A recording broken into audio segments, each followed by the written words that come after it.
Good day, everybody. I am Daphne Nardo, and I will be your opening for this discussion, which is the topic of sustainability assurance and reporting standards. So, the first one is we have to know the overview of the sustainability assurance engagement. So, it is an independent reviews conducted by auditors or external assurance providers to evaluate the reliability, accuracy, and completeness of a company's sustainability information.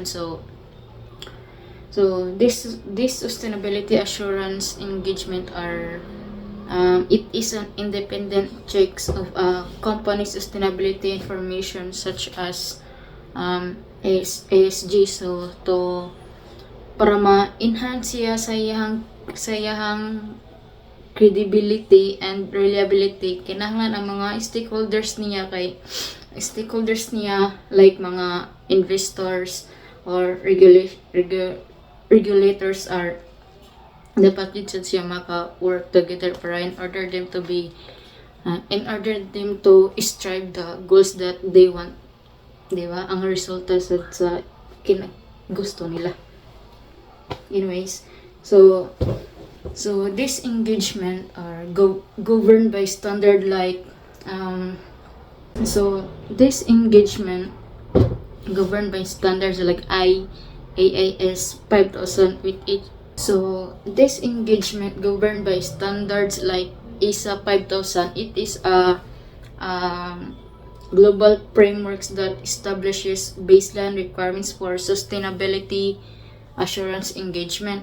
Kani siya mag-follow ni siya sa tulo ka mga stages, which is the planning, executing, and reporting, and it provides either limited or reasonable assurance. So if makuha to ninyong goal katong tulo, the planning, execution, or reporting, kinahanglan ninyo mo follow sa kanang process para inyong goal is mo increase jud iyang salig ba or mga information sa companies provide, ensuring to have a greater transparency and accountability for their sustainability performance. So now karon na ta sa unsa jud na ang sustainability assurance engagement. So kani jud ay siya mag-provide siya independent sa mga objectives assurance of the information a company presents in its sustainability reports. So kato siya mag-focus to siya engagement assesses environmental, social, and governance ESG information. So including sa iyang risk of impact sa kanang ilang project, kinahanglan sila mag-enhance sa ilang credibility and reliability of the reported information. So it will enhance their credibility and reliability of the reported information, building trust with stakeholders, though it does not validate the company's overall sustainability performance. So ang kaniding sustainability assurance mag-provide ni siya og kaning mga assurance sa kumpanya. And with that, it will enhance their credibility and reliability of the reported information, building trust with the stakeholders, though it does not validate the company's overall sustainability performance. And it enhances the credibility and reliability of the information, reported information, building trust with the stakeholders, though it does not validate the company's overall sustainability performance. Now let's proceed to the two level of assurance. The first one is the limited assurance. Kaning limited assurance, that tells us about the lower level of assurance, meaning that the practitioner has not found anything that leads them to believe the information is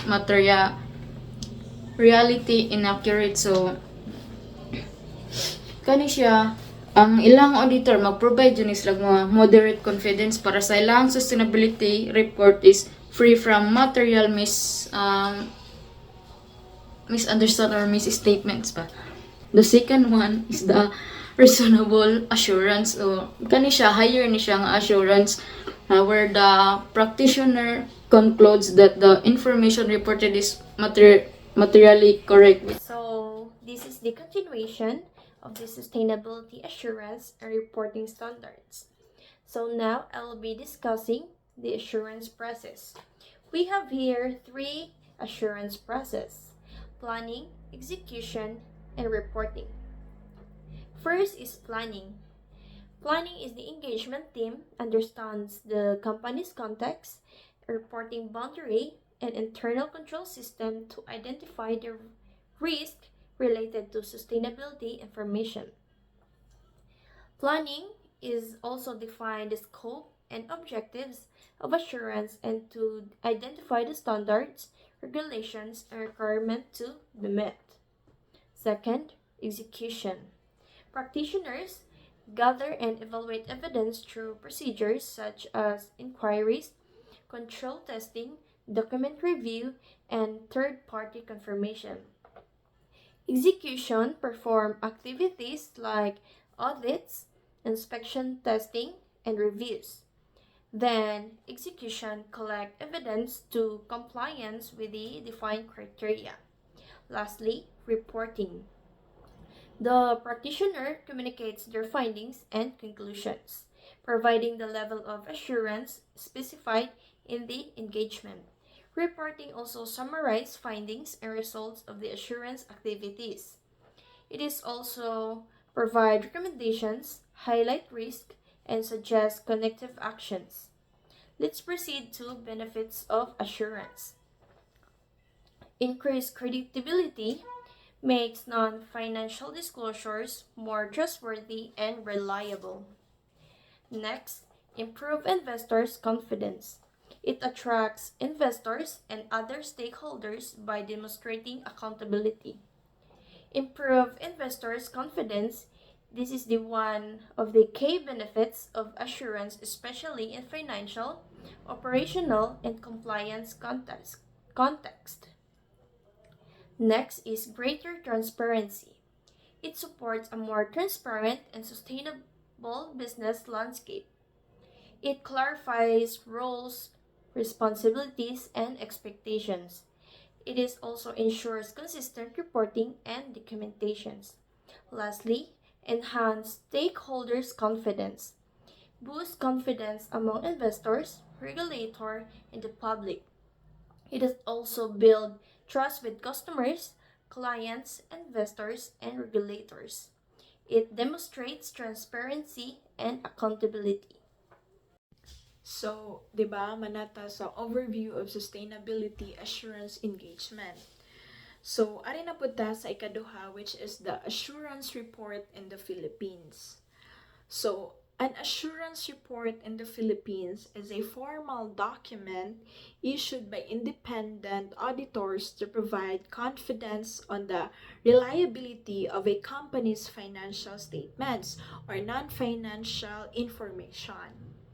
So, it is guided by the Philippine Standards on Auditing or PSA and the Philippine Standards on Assurance Engagements, which is the PSAE, which are aligned with the international standards.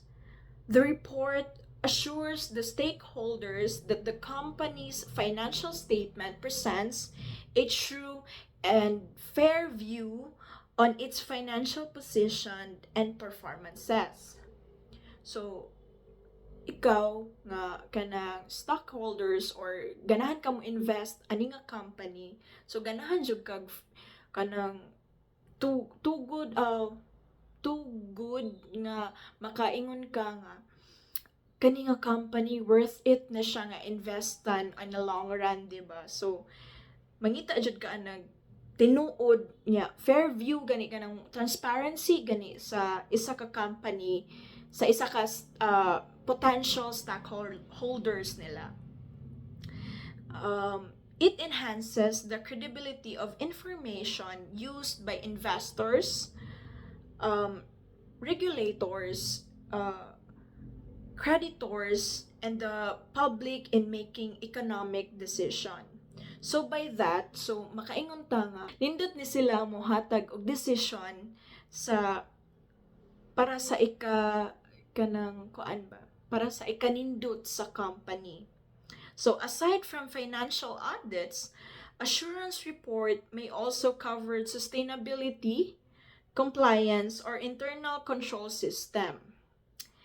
In the Philippines also, the Board of Accountancy and the Securities and Exchange Commission regulates the practice of auditing and issuance of assurance report, and a standard assurance report contains the auditor's opinion, the scope of the work, and the basis for opinion. The auditor may issue an unmodified, qualified, adverse, and disclaimer opinion depending on the findings. Assurance report promotes transparency, accountability, and good corporate governance. So I have an example here. For example, the corporation with a total asset of 600,000 or more must submit audited financial statement to the BIR and SEC.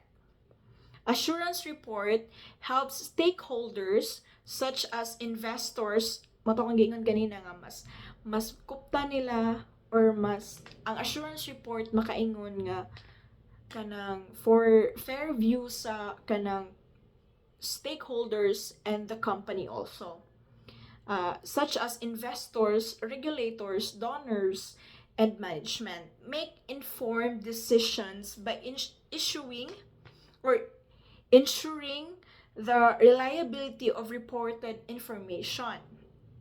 The auditor's report usually includes the opinion. Matong gingon ganina sa discuss nila nga mag-base gid sila sa opinions sa auditors, responsibility of management, and responsibilities of the auditor.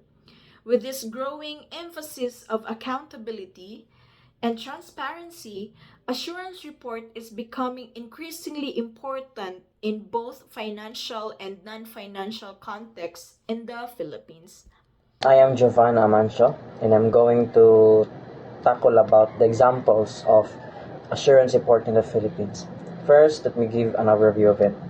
So an assurance report aims to enhance the credibility of information by providing an independent assessment. In the Philippines, these reports are used across various sectors to ensure transparency and accountability. Examples can be found in financial auditing, compliance, and environmental assessments. Here are some examples of assurance reports in the Philippines. First is audited financial statements.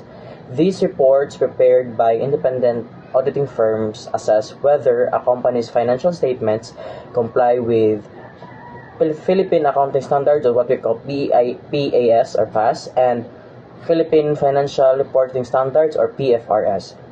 Examples include those from the telecommunication companies like the Philippine Long Distance Telephone Company, or what we call PLDT, educational institutions like Centro Scholar University and Far Eastern University, universal banks like Metropolitan Bank and Trust Company and Bank of the Philippine Islands, construction companies like Mega World Corporation, holding companies like Ayala Corporation and SM Investments Corporation, hotel and leisure companies like Waterfront Philippines Incorporated, mining companies like Benguet Corporation, and non-profit foundations like Peace and Equity Foundation.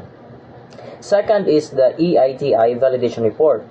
The EITIs, or what we call Extractive Industry Transparency Initiative, quality assurance mechanism to assess implementing countries on their ability to meet the provisions of the EITI standard. The Philippines 2021 validation report found that the Philippines achieved a moderate overall score in implementing the 2019 EITI standard. The report is based on stakeholder consultations and a review of templates that reflect outcomes and impacts, stakeholder engagement, and transparency. The third and last is the Philippine Framework for Assurance Engagements. This framework defines assurance engagements and distinguishes them from the other services like consulting. It outlines the necessary elements, including a three-party relationship, a subject matter, criteria, evidence, and an assurance report. Sustainability assurance engagements. So, kining sustainability assurance, mora na siya ang independent check sa company kung tinood ba ilang report about sa environmental, social, and governance or ESG. Gikuha na siya para gani masaligan sa investors, regulators, o public. So, example ani is ang mining company. Kung ang mining company moingon nga naka-reduce sila og 20% carbon emission, i-check jud ni siya sa auditor kung legit ba gyud. So, what's the purpose? So, naghatag ni siya og independent assurance nga ang ESG info sa sustainability report kay sakto ug dili fake. So, example ani kay ang retail store. Kung ang retail store mo claim nga fair wages ilang gipanghatag, i-check ni siya sa assurance provider ilang payroll ug HR records. So, there are two levels of assurance. First is the limited assurance. So, ang limited assurance kay example ani is ang auditor mo review lang og sample but dili tanan. Next is the reasonable insurance. So, kini diri ni i-test sa auditor tanan controls of documents. So, next is the assurance process. First ani is ang planning. Mo ni siya, mo na planning from the word planning, ang plano. So example ani is kanang sa manufacturing firm. Ila jud tan-awon kung sakto ba ang ilang pag-measure sa energy use. Next is the execution. Mo ni sila mo gather ni sila ug mo evaluate sila evidence like interviews, document review, or third party confirm. So example ani is kanang i-confirm sa supplier if green or sustainable ba ilang materials nga gigamit. And lastly is the reporting. So mo ni siya ang auditor mohatag og report kung limited assurance ba or reasonable assurance. So next is the benefits of assurance. Nanin sila upat ka buok. First is the credibility, transparency, investor confidence, and stakeholder confidence. Examples ani sa kining benefits of assurance kay kung ang bangko no mo report nga daghan silang mga green financing projects, kining assurance ang makatabang nga motuo ang ilang investor nga legit gyud sila. So, assurance report diri sa Philippines. Kini ang mga auditor mohatag ani nga reports dili lang sa financial info, apil na pud ang non-financial or sustainability. First ani is ang Philippine Standards on Auditing or PSA. Next is the Philippine Standards on Assurance Engagements or PSAE. PSAE. Next is the Board of Accountancy or the BOA.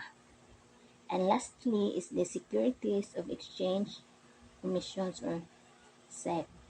So example, kung ang energy company kay listed sa stock exchange, ang ilang sustainability report kay i-check pa sa CPA firm para sure kung sakto before nila i-submit sa Security of Exchange and Commission or